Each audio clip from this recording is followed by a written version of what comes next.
தொட்டதும் கனிந்து விட்டது. பெண்மை என்பது என்னை வென்றது, பேச்சு நின்றது, வெட்கம் வந்தது. பெண்மை என்பது என்னை வென்றது, பேச்சு நின்றது, வெட்கம் வந்தது. ஏதோ ஏதோ ஏதோ ஒரு மயக்கம், அது எப்படி எப்படி எப்படி வந்தது எனக்கும்.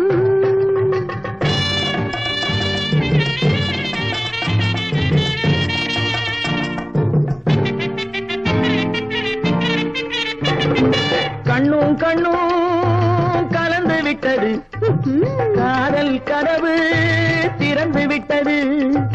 கண்ணும் கண்ணும்